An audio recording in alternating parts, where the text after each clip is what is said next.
Hello, I'm Tara Brabazon, and I'm the Dean of Graduate Studies at Charles Darwin University. Welcome to Outrider 30, Joan Didion and Magical Thinking and Writing. The originating project of this Outrider series was to acknowledge and to celebrate those human beings that are defiant, those human beings that are different, that dance to their own tune, that feel fear, sadness, pain, and loss, and do something powerful with that fear, with that pain, and with that loss. Not surprisingly, therefore, to celebrate Outrider 30, we celebrate with the legendary Joan Didion. Now, the literary biography is very easy to tell. Born in 1934, she died just before Christmas in 2021. She is a writer, an important writer. She was one of the pioneers of new journalism alongside Hunter S. Thompson and the legendary Tom Wolfe. She was a bright young woman and a very successful student in her BA degree at UC Berkeley. What made her unusual is during that degree, she entered a writing contest and she won it, and the prize was working at Vogue. And you could choose if you wanted to work at Vogue Paris or New York, and she chose New York City. From this base, she wrote for an array of magazines, including Life, including Esquire, including The New Yorker, and the New York Review of Books. Like the best of journalists, she took a word photograph of her time. She wrote about racism, she wrote about Nancy Reagan, she wrote about the relatively bonkers Latin American policy that was coming from the United States at the time. She summoned many firsts, including most importantly in 1991, writing the first mainstream critique of the racism that had caused the arrest and indeed the imprisonment of the Central Park Five, and noting Donald Trump's bluster at the time. That was an incredibly courageous act.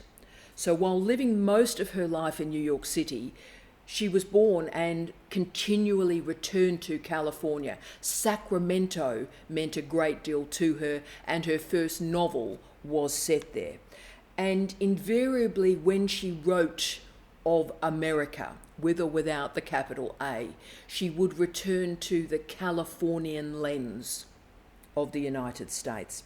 She came from a pretty complicated middle-class life, but she was lucky. She had a remarkable mother who believed strongly in reading and writing and the education of young women. Didion was also a reader, but what made her significant is she spent a lot of time connecting reading and writing. And famously, she retyped Ernest Hemingway's novels. And she retyped them to understand their language, their phrasing, their syntax. Now, this process, I think, captures much of her non-traditional education. She moved around a lot because of her father's job, and she was always an outsider, the new kid at school, and she never really made friends, and she was always excluded and on the margins, and that's going to be important in a second. But she did enroll in that Bachelor of Arts degree, majoring in English. Now, I love this because, this degree, the BA and majoring in English, is disrespected and discredited to such an extent at the moment. But she did this degree and her life was very, very successful. But she enrolled at University of California, Berkeley in 1956. And it was a remarkable degree program, can I say, because Sylvia Plath was also in the degree program at the same time, a couple of years her senior. So in 2001, decades after she graduated, she stated of her BA degree, quote, "The whole way I think about politics came out of that English department. They taught a form of literary criticism which was based on analysing texts in a very close way. If you start analysing the text of a newspaper or a political commentary on CNN using the same approach of close textual analysis, you come to an understanding in a different way. It's not any different from reading Henry James. End of quote. Now, I would disagree with her on that, but there's no doubt that new criticism, which she was taught at the time, that was the methodology, resulted in a hyper-interpretation of everything. But what it does do is create that deep understanding of nouns, of verbs, of phrasing, and of point of view. Her writing throughout her life would be linked with this new journalism movement, valuing style in and of itself, and nothing was too small to be analysed. So from this degree, she made a decision to be literary, to be a writer. She actively chose not to be an academic. And that's why she submitted that essay to that competition and ended up working in New York Vogue. Now think about it. You're 22 and you're working in New York Vogue. At Vogue, she learnt one key lesson: write long, edit short. There it is. She remained at Vogue for 7 years, and her friend Joan Didion helped her edit her first novel, Run River, that was published in 1963. They were friends at the time, and then they became lovers, and of course then they got married in 1964. And that marriage to Joan Didion would transform them both, just as his death and the death of their daughter would transform Joan Didion's final 15 years. Joan Didion died at the age of 87 in December 2021 of complications relating to Parkinson's disease. So through her career, she wrote 5 novels, probably best known for Play It As It Lays and the Book of Common Prayer, and her non-fiction, which was based in her journalism, particularly in her early books. She was an essayist, and so these early books were punctuated and filled by essays. We're now sort of the post-essay environment now, which is a tragedy, can I say. So her first non-fiction book was Slouching Towards Bethlehem in 1960. So 14 non-fiction books were published through her life, including Let Me Tell You What I Mean, the final book published in 2021. She also wrote 6 screenplays and plays. So through her career, she won a lot of awards. So the National Book Award for Non-Fiction in 2005, and in 2013, she was awarded the National Humanities Medal by Barack Obama. She also danced around academic life. In 1981, she was elected to the American Academy of the Arts and Letters. In 2006, she was elected to the American Philosophical Society, and she received an honorary Doctor of Letters from both Yale and Harvard. And of course, a really fine Netflix documentary has been produced for her and about her from her nephew, Griffin Dunn. Now, this was released in 2017. I certainly recommend it to you very strongly. And the title is, from a Joan Didion phrase, "The Centre Will Not Hold." Crucial. Joan Didion matters for many reasons, and she is important for those of us who read, who write, who think, because the centre will not hold. And as Didion demonstrated throughout her career, writing transforms reality. And it certainly transforms the view of reality for readers. She transformed our very understanding of sentence construction. And I would argue she has a great deal to offer us as researchers, as scholars, and particularly when we're thinking about the I in our writing. I'm asked about once a day from students, can I use I in my PhD? Can I use an I? Well, of course you can. And indeed, I often say that if you move into that dreadful third person phraseology, it can be obstructionary. So when people use that dreadful phrase like, the researcher has confirmed in this thesis, well, the researcher is you. So say I if it is you. But also, there are some key things we have to talk about in the use of the first person, in the use of the I. And when you use I, you must use it with care, precision, and punch. This is research. No one cares about your hopes and dreams. No one cares about what you're feeling. We care about your research questions, we care about your evidence, we care about your interpretation.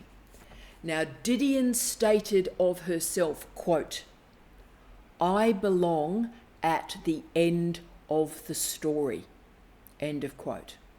Do you belong at the end of your thesis?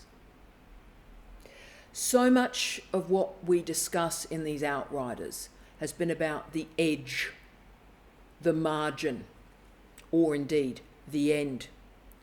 Where do you belong in the story of your research?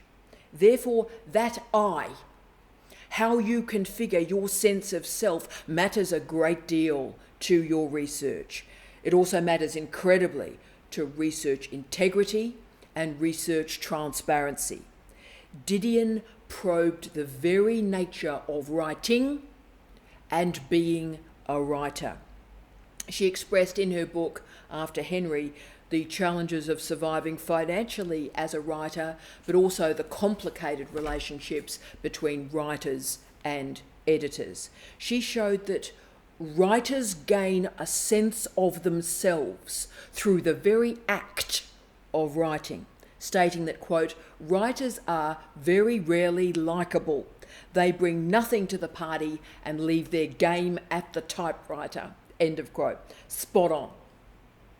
Writing is about choices, and Didion made some very important choices. Sarah Davidson described her writing as being, quote, in a voice I've never heard, end of quote. These choices were intentional. Didion described the importance of, quote, freeing oneself from the expectations of others, end of quote. Wow, I feel that today. Freeing oneself from the expectations of others. She also offered profound advice for those of us that want to write. She writes, quote, in order to find out what I'm thinking, end of quote. By the way, that's why we focus on getting our PhD students to write all the way through the program, rather than that dreadful phrase, writing up at the end. The worst researchers write up at the end. You write up on the way through so you can work out what you're thinking. Didion, through her non-fiction, demonstrated that truth is always temporary, it's always provisional, it's always available for revision. Didion wrote the first piece of mainstream journalism that probed that race-based bias that incarcerated the Central Park Five, an absolute disgrace. And she called out that behaviour to much personal cost.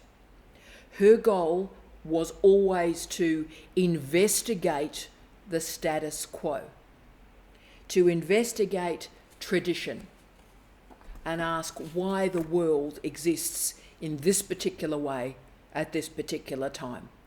The centre will not hold. Didion, for all her supposed smallness and frailty, was a very confident and a very cool writer. She delved into ambiguities and she explored life and death. She believed in books. She believed in reading, and wow, that's rare now. She believed in maintaining notebooks, and she always carried pieces of paper around with her as she walked around the world. Didion also worked incredibly hard. She wrote her first novel around a full-time job, and for her, writing was a job. She wasn't about being creative at all. Let's get inspired. No, she sat down and she wrote. Writing was and is a job, and she also separated writing and editing. Today is a writing day. Tomorrow is an editing day. She didn't blur them. She spent much of her life writing commissioned pieces. Now, why that's important is she was writing to fulfill the brief of other people. So that means that she learnt intellectual and stylistic discipline. She also had a great capacity to meet deadlines and was disciplined in her construction of every single word and every single sentence. Significantly, and the other inspirational bit of this story is Joan Didion wrote probably her best work when she was 70 years of age. The book was titled The Year of Magical Thinking. This year was triggered by the sickness of her daughter Quintana in 2005, where pneumonia became septic shock, and then she entered a coma. But of course, then also the death of her husband, John Dunn, on December 30. They were in the intensive care ward with their daughter.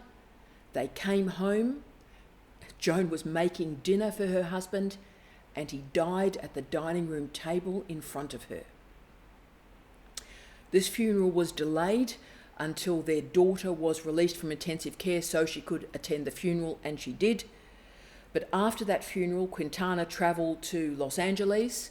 She fell at LAX, the airport, developed a hematoma, appeared to recover from it, but then died of pancreatitis in August 2005, aged 39. These two deaths triggered her best writing, The Year of Magical Thinking and the legendary Blue Nights.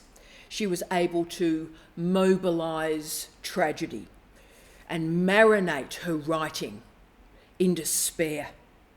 If you want to understand something of life and something of death, then read these two books.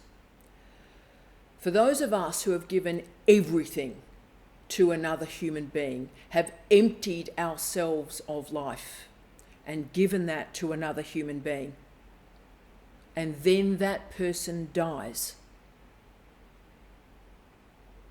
how do we continue to live when the best parts of us are dead? Particularly for those of us who don't believe in gods and deities and reincarnation and, a better world is a coming. Those of us that don't believe in that sort of stuff, the waste and the horror of death is unfathomable in its cruelty. The Year of Magical Thinking, for me, is one of the books of this century.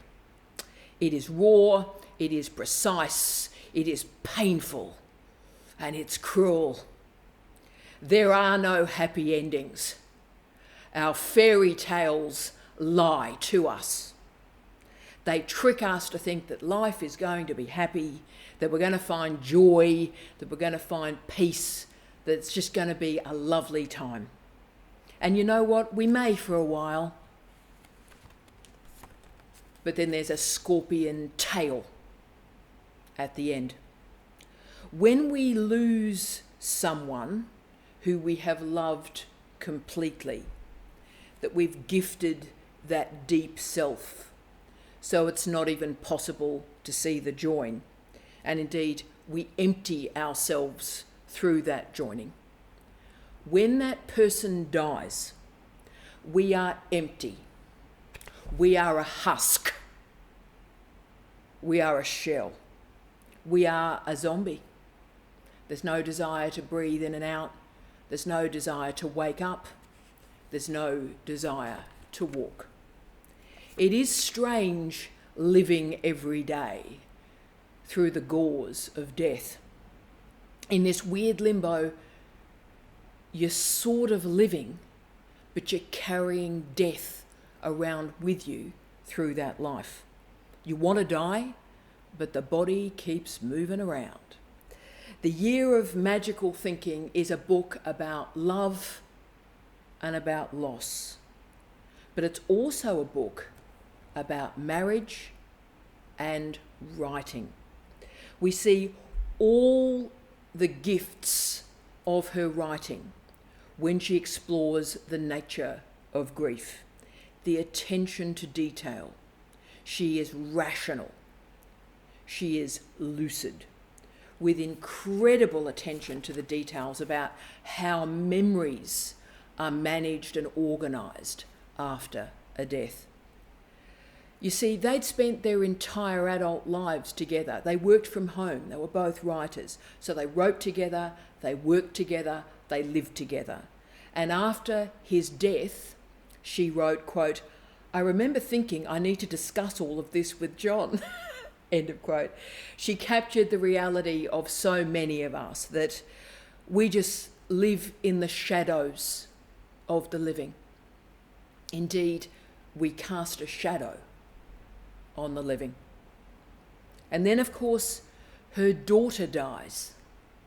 And then in Blue Nights, she dips her words into the broken, into the lost, into the wasted. From this broken and breaking life, she states, quote, "When we lose that sense of the possible, we lose it fast." End of quote. Beautifully, if unevenly written, Blue Nights is a book of deep, well deep loss. The loss beyond recovery. The death that continues to drag us through life. The great writers like Didion craft sentences that graze our emotional skin. And after we have read these words, that skin never heals. She states, quote, "I no longer want reminders of what was broken, what was lost, what was wasted. In theory, these mementos serve to bring back the moment. In fact, they serve only to make clear how inadequately I appreciated this moment when it was here." End of quote. But even in this darkness, she reflects on writing, quote, "What if I can never again locate the words that work?" End of quote. Now, I feel her work incredibly deeply, because when my husband, Steve Redhead, died, I died with him. I was with him at his point of death, 2020. It was 12:20 a.m. in the morning. And I acknowledge the moment of death. I can see it. It is a horror movie that goes in my head 24/7. And when he died, I didn't know if I had the life or the body or the strength to be able to breathe or to be able to walk away from that deathbed. And still, 5 years later, my first thought every morning when I wake up at 1 a.m. these days, welcome to the neoliberal university, but when I wake up at 1 a.m. every morning, my first thought is Steve is still dead. This is a life that is lived through the lens of death, knowing that there's nothing else, knowing that death is an absolute and complete waste. Now, there are millions of wounded people like me living in the shadows, carrying death with them as they walk through the world. We have so many zombie citizens who walk through the world, who work in our universities. We are broken people. We wake up every morning and wonder if we can bother living another day. Broken people. But you know what? Even a broken crayon continues to colour. It is a privilege to work in a university.